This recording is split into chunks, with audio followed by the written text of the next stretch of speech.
Di Editor View kita ngomongin tentang Menteri Keuangan yang baru yaitu Bapak Purbaya Yudi Sadewa. Oke, banyak yang bertanya gitu ya, Pak Purbaya Yudi Sadewa ini background-nya apa sih gitu ya. Nah, ini kita sebelum kita ngomongin hal-hal yang substantif, kita ngomongin dulu deh background-nya Pak Purbaya.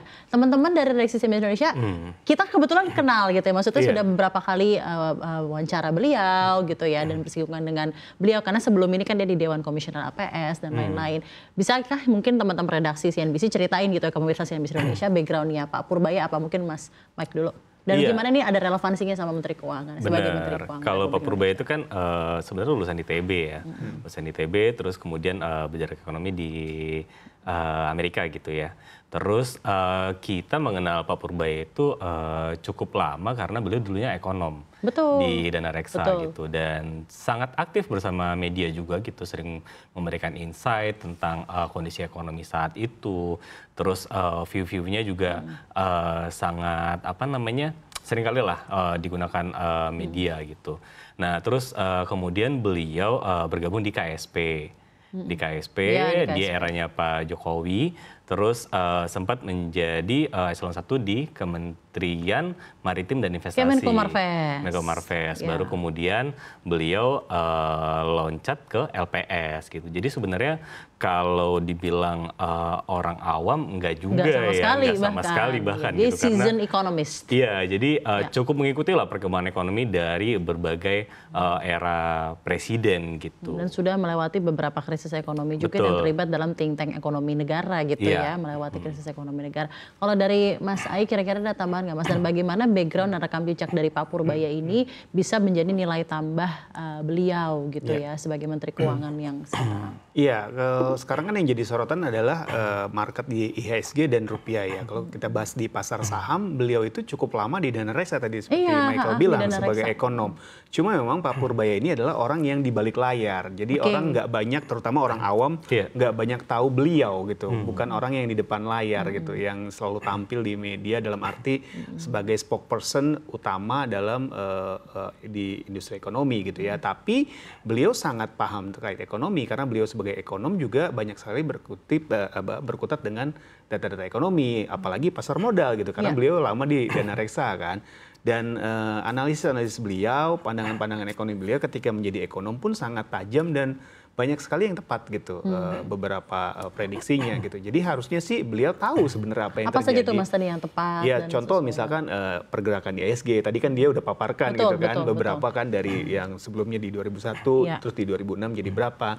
Itu kan beberapa yang sebenarnya sudah dia ungkapkan jauh-jauh hari gitu. Dan itu kembali dia ungkapkan karena dia pede dengan kondisi yang ada itu, dia bisa membalikkan gitu untuk menjadi kembali baik. Karena memang pada dasarnya tadi yang seperti aku bilang di awal ya, tidak ada masalah fundamental di pasar saham kita gitu, yang membuat harga itu harus jatuh terlalu dalam gitu. Jadi harusnya sih ini cuma temporary, dan justru ketika nanti sudah firm, apa kira-kira kebijakan yang dikeluarkan, apalagi itu kebijakan yang bagus, biasanya naiknya akan berkali-kali lipat. Kita harapkan seperti itu dan menuju keniscayaan.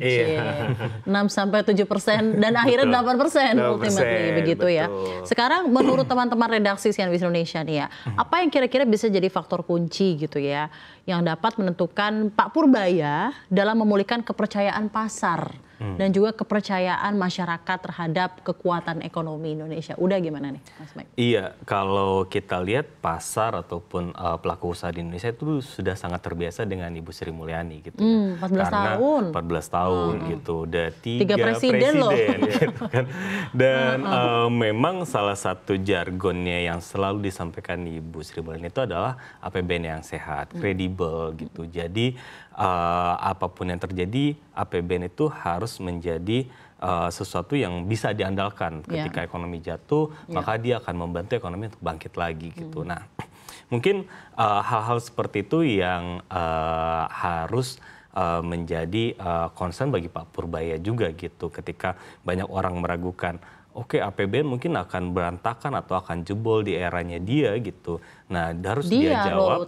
Iya, harus dia jawab kalau ini APBN akan dijaga tetap sehat gitu. Sembari tetap menjalankan program-program Pak Presiden yang beliau emang cukup kaget juga sebenarnya dengan program Pak Presiden ya.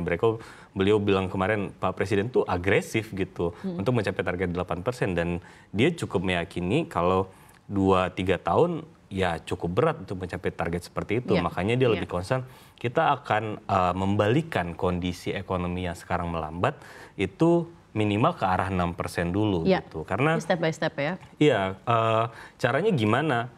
Kalau beliau belajar di eranya Pak Presiden SBY, itu ekonomi bisa tumbuh 6% lebih. Karena ada likuiditas. Karena ada likuiditas, terus kemudian membuat swasta ini bergerak. Jadi APBN-nya bergerak, swastanya bergerak, maka ekonominya tumbuh gitu.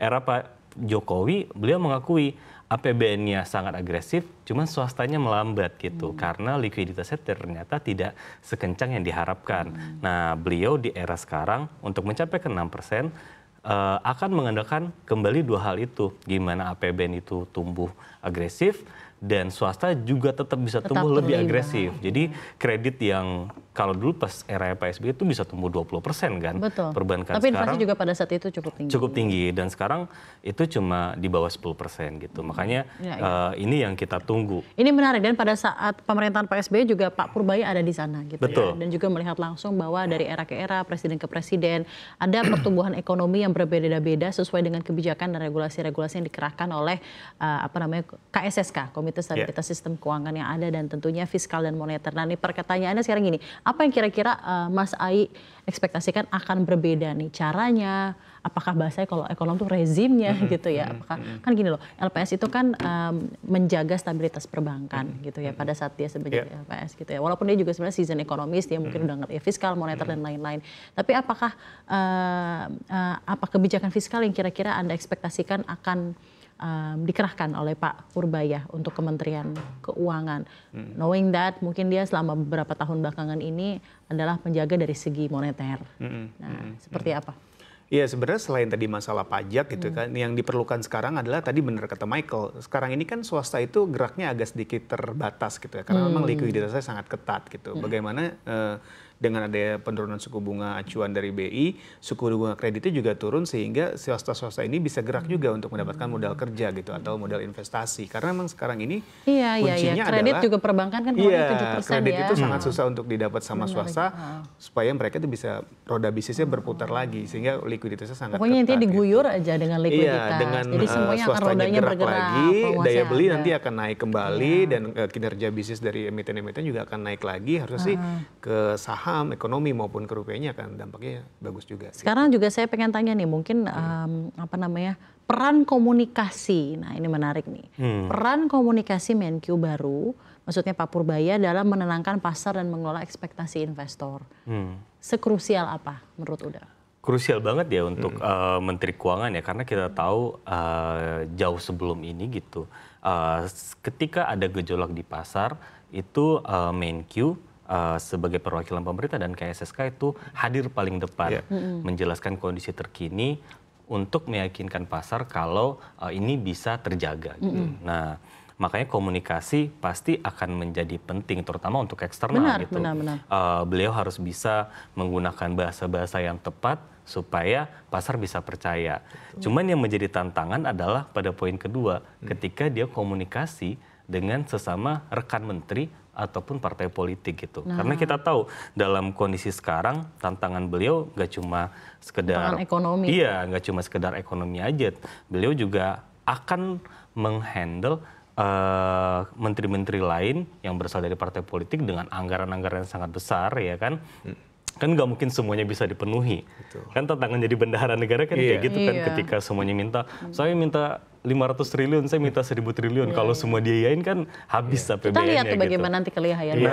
Makanya ini kan menjadi tantangan beliau, gimana komunikasinya dengan sesama rekan menterinya yang berasal dari partai politik ataupun yang memiliki anggaran paling besar. Ya, karena beliau ya kan gini, pas banget juga kan nota keuangan nih kemarin 16 Agustus. Jadi masih September, masih belum jauh gitu dari pembahasan RAPBN 2026 gitu ya. Jadi kita lihat mungkin nanti akan ada sesuatu yang memang secara signifikan akan membawa Indonesia, terutama perekonomian Indonesia lah tentunya ke roda perekonomian lebih produktif gitu ya.